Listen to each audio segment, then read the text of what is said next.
ইমরোজ আহমেদ, শুভ সকাল। একই সাথে দুঃখিত, আপনাকে আসলে খেলা থেকে এখানে আনা হয়েছে, আপনি খেলাটা মিস করছেন হয়তোবা। একটু খেলা নিয়ে আলোচনা করি। কি মনে হচ্ছে, কোন পথে এগোচ্ছে বাংলাদেশ? ব্যাটিং দেখে কি মনে হচ্ছে যে ডিসেন্ট একটা টোটাল দাঁড় করাতে পারবে কিনা, বা অস্ট্রেলিয়ার ব্যাটারদের জন্য আসলে হুমকি হয়ে দাঁড়াতে পারবে কিনা এই মুহূর্ত পর্যন্ত আসলে দেখে? কনা, ধন্যবাদ। শুভ সকাল কনা। কনা, আমরা অস্ট্রেলিয়াকে সবসময় ভালো দল হিসাবে মানি এবং আমরা এখনো টি-20তে আমাদের বাংলাদেশ দলটা আমরা বলবো যে মাত্র আমরা টি-20টাকে নিজেদের কাছে ধাতস্থ হওয়ার একটা পর্যায়ে আছে। আমরা এখনো ভালো টিম হিসেবে সবার কাছে স্বীকৃতি পাইনি, বাট তারপরেও বলবো আমরা যখন প্রথম রাউন্ড শেষ করে দ্বিতীয় রাউন্ডে এসেছি, আমরা কিন্তু প্রত্যেকটা খেলা ভালো খেলেই জিতেছি এবং তিনটা খেলা জিতে এখানে যখন এসেছি তখন আমাদের দলটাকে কিন্তু কেউ আর ছোট করে ভাবছে না, বরঞ্চ এই টি-20 খেলাতে যে কোনো দলকেই আপনি সমীহ করে খেলতে হবে। তবে অস্ট্রেলিয়ার পেস অ্যাটাকের এগেনস্টে আমাদের দলটা যে পর্যন্ত খেলে এসছে এবং আমি যতটুকু দেখলাম ততটুকু আমার মনে হয়েছে দে হ্যাভ প্লেড গুড। হয়তোবা এক্সপেক্টেড অনেক বড় শট ওনারা খেলেন নাই, অনেক কিছু করেন নাই, তারপরেও আমি বলবো তারা ভালো খেলেছেন। এখন পর্যন্ত 11 ওভারে বোধহয় 76 রান করেছেন। সেই পর্যন্ত বলবো it's not a bad score. এরপরে যারা আছেন তারা যদি চার্জ নিয়ে যদি কিছুক্ষণ খেলে এবং আমরা যদি 170-এর কাছাকাছি রান করতে পারি, আমরা কিন্তু will be in the competition এবং আমরা সাংঘাতিকভাবে প্রতিদ্বন্দ্বিতা করতে পারবো। এবং আমাদের সবচেয়ে আশার বড় জায়গাটা হচ্ছে আমাদের বোলিং ইউনিট। এইবার টি-20তে আমাদের বোলিং ইউনিট যেভাবে খেলেছে এবং পিচটাকে যা দেখলাম যে বলে ক্যারি আছে, টার্নও আছে, সেই জায়গায় কিন্তু আমাদের পেস বোলিং অ্যাটাক যা আছে, দারুণ বল করেছেন তারা পুরা টুর্নামেন্টে এই পর্যন্ত। স্পিনার রিশাদ ভালো বল করেছেন, যদিও Shakib is not at his best yet, but আজকে উনি ভালো বল করতেই পারেন। সাথে ইনক্লুড করা হয়েছে মাহাদিকে। So আমার মনে হচ্ছে আমরা 160-এর উপরে 70-এর কাছাকাছি যদি রান করতে পারি, আমরা কিন্তু we will be a competing unit হিসাবে আমরা কিন্তু অস্ট্রেলিয়াকে চ্যালেঞ্জটা ছুড়ে দিতে পারবো বলেই আমার মনে হচ্ছে করা। নিশ্চয়ই। যদি একটু শুরু থেকেই আলোচনাটা করি, যে নাজমুল শান্তকে নিয়ে অনেক কথা হয়েছে যে তার ক্যাপ্টেন্সি দুর্দান্ত, তার ফিল্ডিং খুবই দারুণ সবকিছু, কিন্তু আসলে তিনি নিজে পারফর্ম করতে পারছেন না ব্যাট হাতে। আজকে কি মনে হচ্ছে বাংলা মানে শান্তকে ফাইনালি ফর্মে ফিরলো কিনা? কারণ তার একটা পুরনো ইন্টারভিউ দেখছিলাম যে তিনি বলছিলেন যে স্টার্ককে সামনে পেলে তিনি আসলে 4 ছক্কা মারতে চান। সেখান থেকে আসলে আজকের ম্যাচে কি সেটা একটা কাজ করেছে কিনা? হতে পারে কণা, যে কোনো কিছুর থেকে কাউকে ইন্সপায়ার করতে পারে, কাউকে দুর্ধর্ষভাবে ফিরে আসার একটা সুযোগ দিতে পারে।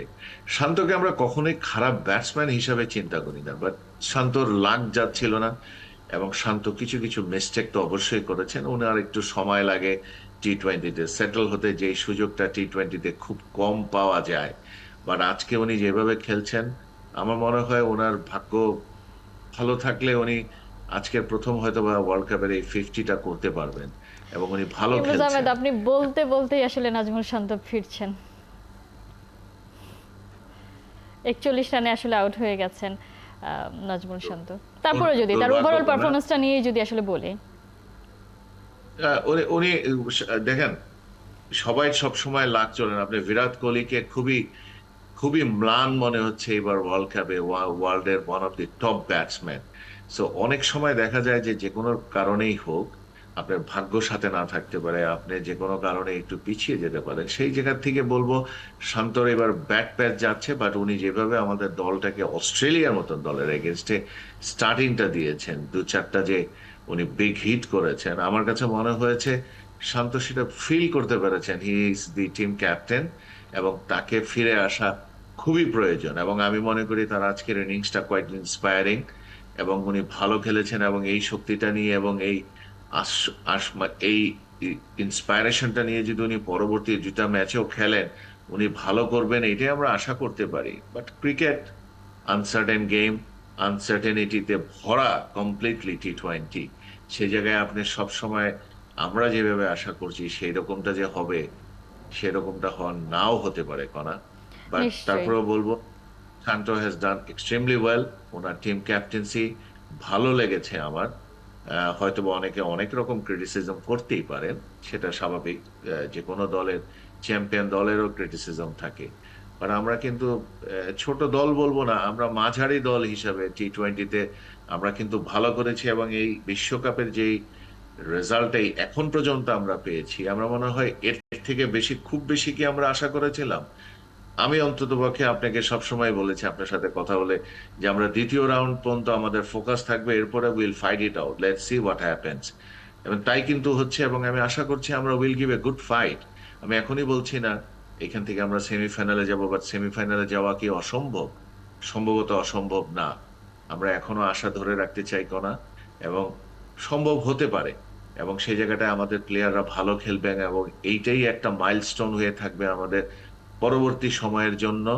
এবং আমরা পরবর্তীতে এই ইন্সপাইরেশনটা নিয়ে আমাদের দলটাকে আবার পুনর্গঠন করে নতুন করে আমরা যদি খেলা শুরু করি, we can B a remarkable এবং একটা স্ট্রং টিম হিসাবে কিন্তু আবির্ভূত হতে পারি কোনা। নিঃসন্দেহে, যেটা আসলে আপনি বলছিলেন যে আমরা তো আসলে কেউই ভাবিনি বাংলাদেশ এত ভালো পারফর্ম করবে এবারে T20 ওয়ার্ল্ড কাপে। সেখানে প্রত্যেকটা ম্যাচ তারা আসলে দারুণ লড়াই করেছে, এবং সাউথ আফ্রিকার বিপক্ষে ম্যাচটা জিতলে তো আমরা আসলে অনেক ভালোই, মানে সবকটা ম্যাচ জিতেই পরের রাউন্ডে যাওয়ার মতো একটা ব্যাপার সৃষ্টি হতে পারতো। সেটা হয়নি সামহাও, কিন্তু যে পারফরমেন্স বাংলাদেশ দিচ্ছে সেটা আসলে দারুণ ব্যাপার। একটু তানজিদ তামিমকে নিয়ে কথা বলতে চাই। তানজিদ তামিম দারুণ খেলছিলেন, যুক্তরাষ্ট্রে গিয়েও তিনি আসলে যুক্তরাষ্ট্রের সিরিজেও তিনি ভালো পারফর্ম করেছেন, কিন্তু ওয়ার্ল্ড কাপ শুরু হওয়ার পর থেকে তার আসলে কি হলো, তিনি লাস্ট কয়েকটা ম্যাচ ধরে পারফর্ম করতে পারছেন না। কারণ দেখুন, Tanzid Tamim is our future. আমি তাকে সাংঘাতিক পছন্দ করি ব্যক্তিগতভাবে। তার এত বড় স্টেজে এত বড় বড় প্লেয়ার, নামি দামি প্লেয়ার যারা অনেক অভিজ্ঞ প্লেয়ার, তাদের এগেনস্টে খেলছেন, এখানে বিরাট বড় কাজ করে নার্ভকে কন্ট্রোল করা। এবং আপনি যতই বাইরের থেকে বলুন, যেভাবেই আমরা বিবেচনা করি, ইটস ভেরি ডিফিকাল্ট এই কাজটা করা। ইভেন সবচেয়ে অভিজ্ঞ প্লেয়ারটারও কিন্তু এই মঞ্চে খেলার সময় কিছু সময় লাগে তার সেটেল হতে। তা আমি তানজিদ তামিমকে আমি এখনই ছেড়ে দিতে চাই না। আমি মনে করি হি ইজ এ ফিউচার। তাকে যদি আমরা প্রোটেক্ট করি, তাকে যদি আমরা খেলাতে আরো সুযোগ দেই, hopefully he will appreciate that. এবং ওই জায়গাটায় সে এই জিনিসটাকে ক্যাপিটালাইজ করে যদি উনি ঠিক মতন নিজেকে নার্চার করতে পারেন, উনি হয়তোবা আমাদের দ্বিতীয় তামিম হিসাবেও তৈরি হতে পারেন। আজকে হয়তোবা তার দুর্ভাগ্য, বলটা হঠাৎ করেই লো হয়ে গিয়েছিল, যার কারণে তিনি চলে গেছেন।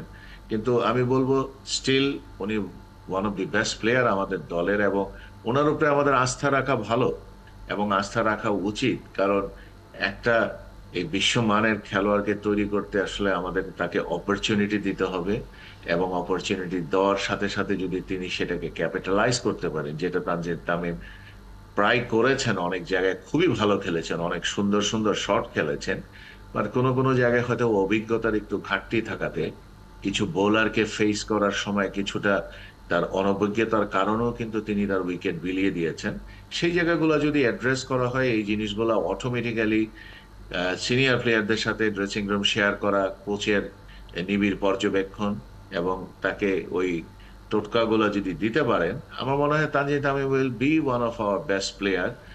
তাকে নিয়ে আমার খুব একটা চিন্তা নাই, যদিও আজকের দিনটা তার ছিল না, বাট তারপরে বলবো উনি, হি ইজ এ গুড প্লেয়ার, এবং উনি ভালোভাবেই খেলবেন বলেই আমি মনে করছি। অন্যদিকে যদি ইমরোজ আহমেদ, তামিমের কথা যেটা বলছিলেন, হয়তো বড় মঞ্চে খানিকটা শেকিনেস কাজ করছে, কিন্তু তাওহিদ হৃদয় তিনি আসলে তার একদম শুরুর বল থেকে আসলে তার মনে হয় যেন তিনি বেশ কনফিডেন্ট। এই বিষয়টা কিভাবে দেখেন? অন্যদিকে বোলিং এর ক্ষেত্রে সাকিব, মানে তারা তো আসলে টিমমেট, সেজন্য একসাথে আলোচনাটা করা। তাকেও আসলে তার যে অ্যাগ্রেশন এবার ওয়ার্ল্ড কাপে প্রত্যেকে আসলে সেটা নিয়ে খুব আলোচনা করছে। এই যে নতুন যে ব্যাচটা আন্ডার 19 ওয়ার্ল্ড কাপ বিজয়ী, এবং তারা যেভাবে আসলে পারফর্ম করছে, এটা কি শুধুমাত্র তারা আসলে বিশ্বকাপ জিতেছে, বড় মঞ্চে সেই ব্যাপারটা আছে বলেই আসলে তারা নার্ভটাকে এত সুন্দরভাবে ধরে রাখতে পারে? অবশ্যই গনা, আপনি বিশ্ব মঞ্চে যখন আপনি ভারতের মতন দলকে হারিয়ে আপনি যখন বিশ্ব চ্যাম্পিয়ন হয়েছেন, আন্ডার 19 হতে পারে, বাট এটা কিন্তু বিশ্ব মঞ্চে আপনি বিশ্বকাপ জিতেছেন। এটা কিন্তু একটা বিরাট বড় একটা অভিজ্ঞতা এবং আস্থার ব্যাপার, যে আপনার উপরে, নিজের উপরে যে একটা কনফিডেন্স যে আমরা এটা করতে পারবো। এই জিনিসটা কিন্তু আপনি যদি তানজিম সাকিবকে যদি আপনি দেখেন যে বোলিং করে, তার ভিতরে যে একটা অ্যাগ্রেশন, এবং তার ভিতরে যে একটা মানে আমি কি বলবো, প্রত্যয় যে তিনি এই জিনিসটা করতেই পারবেন এবং করবেনই, এবং সববারই কিন্তু তিনি প্রমাণ করেছেন। অবশ্যই আমি বলবো পিচের কিছু সহায়তা লাগে, ভাগ্য আপনার সাথে থাকতে হবে। সবকিছু মিলিয়ে এবার সবকিছুই কিন্তু তানজে আমাদের এই সাকিবের সাথে আছে, ছোট সাকিবের সাথে। এবং তিনি কিন্তু সেটা প্রমাণ করেছেন, এবং তার এই শুকনো শরীরে উনি যখন 140-এর উপরে বল করেন, এটা কিন্তু রেয়ার সাইট। আপনি কিন্তু তাকে দেখে মনে হয় না যে তিনি এত জোরে বল করতে পারবেন, সাথে swing. So it's a unpredictable ওয়েতে উনি অনেক ভালো খেলেছেন। এবং if we can preserve, if we can give them rotation, তাদেরকে কিন্তু প্রিজার্ভ করলে আমরা কিন্তু ভবিষ্যতে we have a good team. Shoriful আছে, তিনি আছেন, এবং সাথে আপনি বলছিলেন Towhid Hridoy. Towhid Hridoy is a solid batsman. Towhid Hridoy কোনো কোনো সময় হয়তো বা ফেল করছেন, বাট উনি যেই রকম আস্থা নিয়ে ডিপেন্ডেন্ট একজন ব্যাটসম্যান হয়ে উঠছেন, আমার কাছে মনে হচ্ছে আমরা অনেক সময় আলোচনার সময় দেখেছি যে আমরা হতাশা প্রকাশ করেছি, who is next, who is next. আমাদের পঞ্চপাণ্ডব চলে যাওয়ার পরে এখন মনে হচ্ছে there are few people in the line and there are more in waiting. তারা সবাই হয়তো বা আসছেন, কিন্তু তাদেরকে সুযোগটা যদি আমরা সঠিকভাবে করে দেই, এবং সুযোগের সাথে সাথে তাদেরকে রোটেশনটা যদি আমরা সঠিকভাবে করি, তাহলে হয়তোবা তাসকিনের মতন আমরা এক্সেসিভ তাকে যেন লোকাল খেলা এবং সব খেলায় ব্যবহার করে, যেরকম আমরা অনেক সময় ইনজুরি প্রোন করে ফেলেছি, সেই জায়গাগুলো আমাকে খেয়াল রাখতে হবে। আরেকটা জিনিস কোন এখানে সুযোগ থাকাটা একটু বলতে চাই, সেটা হচ্ছে যে আমাদের লোকাল লিগ খেলাগুলোতে আপনি দেখবেন আমাদের যে দলগুলা তৈরি হয়, এটা এক পেশে একটা দল হয়ে যায়। আবাহনী ক্লাব সম্ভবত 15 জন জাতীয় দলের প্লেয়ারকে নিয়ে খেলেছে। তার মানে হচ্ছে আপনি যখন আমাদের ব্যাটসম্যানরা খেলছেন, তারা অনেক কোয়ালিটি বলারের এগেনস্টে খেলেনই নাই। আবাহনীর যারা ব্যাটসম্যান যারা জাতীয় দলে খেলছেন লোকাল, তাহলে আপনি প্লেয়ার গুলোকে তৈরি কিভাবে করবেন? আমার মনে হয় BCB needs to look into this, এবং একটা কোটা সিস্টেম করা উচিত জাতীয় দলের প্লেয়ার কোন দলে কয়জন খেলতে পারবেন। তাইলে দেখবেন খেলার একটা সমবন্টন যখন একটা খেলোয়াড়দের লেভেল হবে। প্লেইং ফিল্ড আসলে তৈরি হবে, যেটা আসলে আমরা এবার দেখেছি যে Absolutely. আহ, জাতীয় দলের ম্যাক্সিমাম প্লেয়াররা খেলছেন, এবং সেই কারণেই তাসকিনকে আমরা দেখলাম আইপিএলে সুযোগ দেওয়া হলো না, কিন্তু তাকে আসলে ঠিকই লিগ খেলানো হলো, এবং ফাইনালি তিনি ইনজুরিতে পড়লেন। আমরা তাকে অনেকদিন মিস করেছি। এই বিষয়টা নিশ্চয়ই দেখবে। ইমরোজ আহমেদ খেলা তো মোটামুটি আসলে শেষের পথে। ঠিক মানে আপনার কাছে কি মনে হচ্ছে যে অস্ট্রেলিয়া আসলে যেরকম পারফর্ম করছে, কিরকম টোটাল যদি আসলে দাঁড় করাতে পারি, তাহলে আমাদের বোলারদের যে পারফরমেন্স আমরা আসলে সেটা ডিফেন্ড করতে পারবো? যদি স্বাভাবিক গতিতে খেলা চলে এবং স্বাভাবিক অস্ট্রেলিয়া যদি খেলেন, আমাদেরকে 170-এর নিচে রান করলে will not be in the competition. এটা কিন্তু বাস্তব সত্য। বাট ক্রিকেট খেলা, আপনি অনেক সময় অস্বাভাবিক অনেক জিনিসপত্র হয়, এবং আমাদের বোলাররা যেহেতু ভালো বল করছেন, হয়তোবা অস্ট্রেলিয়া চাপে পড়ে যেতে পারেন, এবং একটা উইকেট, দুইটা উইকেট হঠাৎ করে পড়ে গেলে শর্ট রানে 1-2 বলেও কিন্তু, এক ওভারেও কিন্তু বলের, সরি, এক ওভারেও কিন্তু খেলার কমপ্লেকশন চেঞ্জ হয়ে যায়। তো আমি আশা করব, আমি দেখছি না এখন কত স্কোর হয়েছে, বাংলাদেশ টিম যদি 160-70-এর কাছাকাছি করতে পারে, will be in the competition. এবং লেটস হোপ আমাদের বোলাররা আমাদের যে আশাটা জাগিয়েছে এই কয়দিন আগের খেলাগুলোতে, সেই রকম পারফরমেন্স করবেন এবং অস্ট্রেলিয়াকে চাপে ফেলবেন। চাপে ফেললে কিন্তু যে কোনো দল মুষড়ে যেতে পারে যে কোনো সময়। সো ওই আশাটা নিয়ে আছি, এবং wishing best to the team. আমাদের টিম ভালো খেলছে, অন্তত পক্ষে এতটুকু বলবো, কোনো হতাশার কারণ না।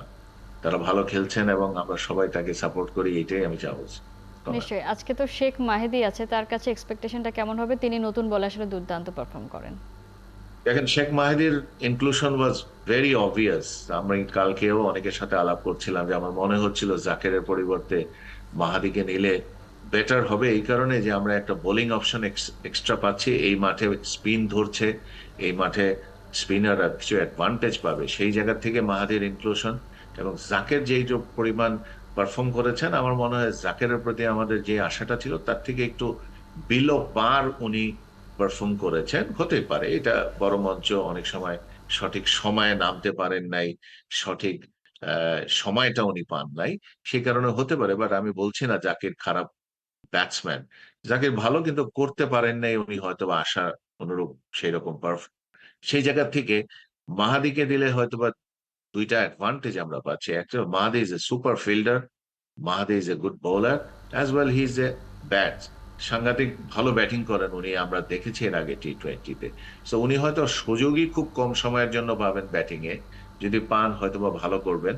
বাট অ্যাডভান্টেজটা হবে আমাদের ব্যাটিং এর, সরি, বোলিং এন্ড ফিল্ডিং এ, সুতরাং তার নিশ্চয়ই। ইনক্লুশনটা ওয়াজ নট আনজাস্টিফাইড। এবং ভালো তিনি যেহেতু বলবেন আসলে উনি। সুযোগ পেয়েছেন, নিশ্চয়ই আজকে বড় ম্যাচ কিছু ভালো কিছুই করে দেখাবেন সেই প্রত্যাশা রাখতে চাই। এবং আপনি যেমনটা বলছিলেন যে টি-20 গেম বেশ ক্লোজ হয় প্রত্যেকের জন্য আসলে এই খেলাটা, সো যে কোনো কিছুই হতে পারে, বাংলাদেশ আজকের ম্যাচটা জিতুক সেই প্রত্যাশাই রাখতে চাই। ইমরোজ আহমেদ, অসংখ্য ধন্যবাদ এতক্ষণ আমাদেরকে সময় দেওয়ার জন্য। দর্শক, আমরা কথা বলছিলাম বাংলাদেশ অস্ট্রেলিয়ার অনগোয়িং ম্যাচ নিয়ে। আমাদের সাথে আলোচনায় এতক্ষণ যুক্ত ছিলেন ক্রীড়া বিশ্লেষক মেজর অবসরপ্রাপ্ত ইমরোজ আহমেদ।